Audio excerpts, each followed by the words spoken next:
أعوذ بالله من الشيطان الرجيم. بسم الله الرحمن الرحيم. سبح لله ما في السماوات وما في الأرض وهو العزيز الحكيم. 28ویں پارے سورہ حشر کی یہ پہلے رکوع ہے.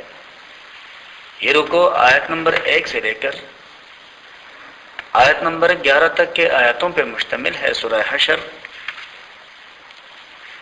ہجرت کے بعد نازل ہونے والے سورتوں میں سے ہے.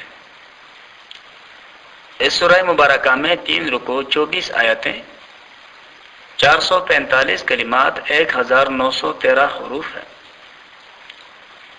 اس سورہ مبارکہ کا جو شان نزول ہے یا پس منظر ہے، احادیث میں مفسرین نے حضور نبی کریم صلی اللہ علیہ وسلم کے حوالے سے جو روایات نقل فرمائے ہیں کہ حضور نبی کریم صلی اللہ علیہ وسلم نے جب مکہ سے مدینہ کی طرف ہجرت فرمائی تو یہاں پر پہلے سے موجود اہل کتاب کے جماعتوں کے ساتھ حضور نبی کریم صلی اللہ علیہ وسلم نے معاہدے کیے. ایک تو یہ کہ ہم آپس میں نہیں لڑیں گے، اور دوسرا یہ کہ اگر باہر سے ہم میں سے کسی بھی فریق کے خلاف کوئی گروہ حملہ آور ہوا تو ہم مدینہ کے رہنے والے باہر سے حملہ آور ہونے والوں کی مدد نہیں کریں گے. اگر ہم آپس میں ایک دوسروں کی مدد نہ کریں تو کم از کم باہر سے حملہ آور ہونے والوں کی مدد نہیں کریں گے. اس پر دونوں فریقوں یعنی مسلمان اور اہل کتاب کے آپس میں دستخط ہوئے، معاہدہ ہوا، طے پایا. لیکن ان لوگوں نے ان معاہدوں کے پیچھے خفیہ طور پہ جا کر کے مکہ کے سرداروں کے ساتھ تعلقات قائم کیے اور ان کے ساتھ باقاعدہ ایک معاہدہ ہوا ان کا. حضور نبی کریم صلی اللہ علیہ وسلم کو جب ان لوگوں کے عہد شکنیوں کا پتہ چلا اور ساتھ ساتھ ان لوگوں نے کئی مرتبہ حضور نبی کریم صلی اللہ علیہ وسلم کو مختلف بہانوں سے بھلا کر شہید کرنے کی ناپاک جسارت بھی کی، اپنے طور پہ اسلام اور مسلمانوں کو بدنام کرنے سے بھی یہ لوگ باز نہیں آتے تھے، تو اللہ تبارک و تعالی نے ان کے خلاف مسلمانوں کو جہاد کرنے کا حکم دیا. یہ لوگ کئی صدیوں سے یہاں پہ آباد تھے اور ایک جگہ آباد ہونے کی وجہ سے ان لوگوں نے اپنے ارد گرد ایک محفوظ اور مضبوط حصار بنائے رکھا تھا، چار دیواری بنائے رکھی تھی، فصیل قائم کر دی تھی. ان کو یہ بھی تسلی تھی کہ کوئی ہمارے آبادی کے اندر ہماری مرضی کے بغیر گھس نہیں آ سکے گا. اور مسلمانوں کی جو طاقت تھی وہ اس درجے کی نہیں تھی کہ وہ ان کے اس فصیل کو توڑ کر ان کے اندر داخل ہو، اور یہ لوگ بڑے سرمایہ دار تھے، مالدار تھے ہر لحاظ سے. لیکن جب اللہ تبارک و تعالیٰ نے حکم دیا اور مسلمان ان پر حملہ آور ہونے لگے تو ان لوگوں کی ہوا اکڑ گئی اور یہ لوگ اپنے علاقے چھوڑنے پہ آمادہ ہو گئے. اللہ تبارک و تعالیٰ نے ان لوگوں کے ان اموال کا مسلمانوں کو مالک بنا دیا. یہ وہ موقع ہے کہ جس کو پہلا حشر کہا گیا، یعنی پہلا وہ دن کہ جس میں ان کو یہاں سے بکھرنا پڑا، نکلنا پڑا. دوسرا حشر ان کا حضرت عمر رضی اللہ تعالی عنہ کے دور میں ہوا کہ جب حضرت عمر رضی اللہ عنہ نے ان کو خیبر سے بھی نکال دیا اور عرب کی سرزمین سے باہر دھکیل دیا ان کو. اور تیسرا حشر اور آخری حشر جو ہے وہ ان کا قیامت کے دن ہوگا کہ جب ان تمام بکھرے ہوئے لوگوں کو جمع کر دیا جائے گا. چنانچہ ارشاد باری تعالیٰ ہے، بسم اللہ الرحمن الرحیم، شروع اللہ کے نام سے جو بے حد مہربان نہایت رحم کرنے والا ہے.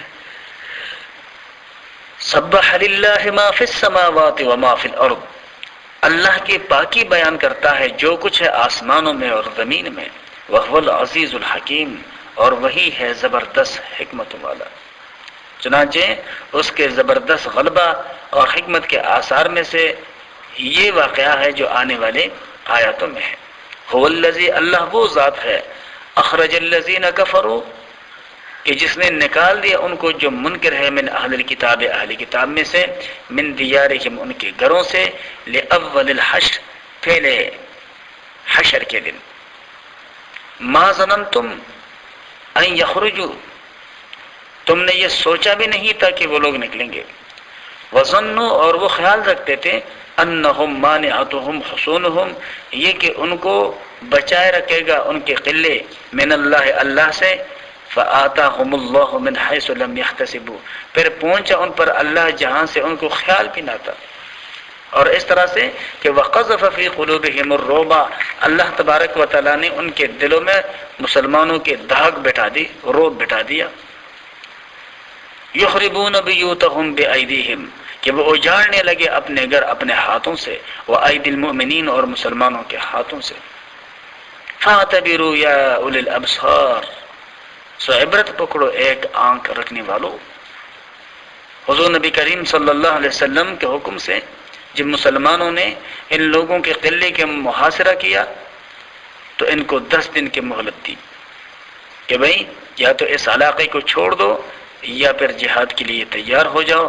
ان لوگوں نے اس 10 دن سے فائدہ اٹھاتے ہوئے اپنے گھروں کو گرانا شروع کر دیا اور اللہ کے رسول سے کہا کہ ہم یہاں سے نکلنے کے لیے تیار ہیں، بس ہمیں ہمارا سامان لے جانے دیں۔ تو اس سے انہوں نے وہ جو گھر بنائے رکھے تھے اس نیت سے کہ یہ گھر ہمیں محفوظ رکھیں گے، اپنے ہاتھوں سے بنائے تھے، اپنے ہاتھوں سے ہی توڑنے لگے۔ اللہ فرماتا ہے کہ اے نگاہ رکھنے والوں، اس سے عبرت حاصل کرو۔ ولولا ان كتب اللہ علیہم الجلاء، اور اگر نہ ہوتی یہ بات کہ لکھ دیا تھا اللہ نے ان پر جلا وطن ہونا، تو لعذبہم فی الدنیا، تو ان کو عذاب دیتا دنیا میں، وَلَهُمْ فِي الْآخِرَةِ عَذَابُ النَّارِ، اور آخرت میں ہے ان کے لیے آگ کا عذاب۔ ذالک، یہ اس لیے بِأَنَّهُمْ شَاقُوا اللَّهَ، کہ وہ مخالف ہوئے اللہ کے، وَرَسُولَهُ، اور اس کے رسول کے۔ وَمَن يُشَاقِ اللَّهَ، اور جو ہو مخالف اللہ کا، تو فَإِنَّ اللَّهَ شَدِيدُ الْعِقَابِ، اللہ کا عذاب بڑا سخت ہے۔ یعنی ایسے مخالفوں کو ایسے سخت سزا ملتی ہے پھر اللہ کی طرف سے۔ ما قطعتم من لینۃ، جو کاٹ ڈالا تم نے کھجور کا درخت، او ترکتموہا، یا رہنے دیا، قائمۃ، کڑا، علی اصولہا، اپنے جڑ پر، فباذن اللہ، سو اللہ کے حکم سے۔ جب وہ لوگ قلعہ بند ہو گئے تو حضور نبی کریم صلی اللہ علیہ وسلم نے اجازت دی کہ ان کے درخت کاٹے جائیں اور باغ اجاڑے جائیں، یہ اس وجہ سے کہ ان لوگوں کے دلوں میں مسلمانوں کا رعب بیٹھ جائے، اور یہ اللہ کے حکم سے تھا۔ تو اللہ تبارک و تعالی اسی کا تذکرہ فرماتا ہے کہ مسلمانوں نے یہ تخریب نہیں کی، بلکہ یہ اللہ تبارک و تعالیٰ کے حکم کے روح سے تھا۔ اور اسلام اور مسلمانوں کے ٹھکانوں کو نقصان پہنچانا یہ فساد فی الارض کے زمرے میں نہیں آتا، اس لیے کہ فساد فی الارض کے لیے تو انہوں نے اپنے وہ ٹھکانے قائم کیے ہوئے جس میں محفوظ اور قلعہ بند ہو کر یہ لوگ اسلام اور مسلمانوں کے خلاف کاروائیاں کرتے رہتے ہیں اور منصوبے بناتے رہتے ہیں۔ تو ان لوگوں نے جو قلعہ بند اپنے آبادی بنائے رکھی تھی، یہ اصل میں ایک طرح کا مورچہ تھا کہ جس کا استعمال انہوں نے اسلام اور مسلمانوں کے خلاف کرنا شروع کیا۔ اس لیے اللہ نے حکم دیا کہ ان کے اس قلعے کو اجاڑا جائے اور ان کے ان لگائے ہوئے درختوں کو کاٹ لیا جائے۔ اللہ تبارک و تعالیٰ کا ارشاد ہے وَلِيُخْزِيَ الْفَاسِقِينَ، اور تاکہ نافرمان رسوا ہو کے رہیں۔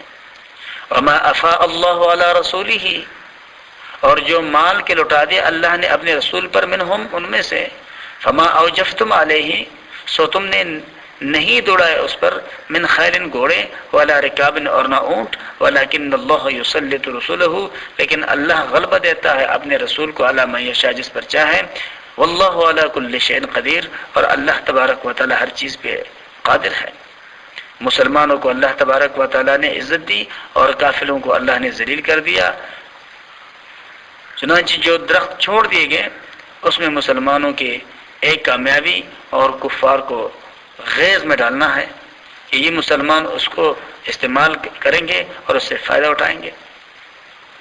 اللہ تبارک و تعالیٰ نے فرمایا کہ یہ ہم نے خصوصی طور پہ حضور نبی کریم صلی اللہ علیہ وسلم اور مسلمانوں پہ انعام کیا کہ جنگ نہیں ہوئی اور مسلمانوں کے ایک نوٹس سے خوفزدہ ہو کر یہ لوگ وہاں سے بھاگ کھڑے ہوئے۔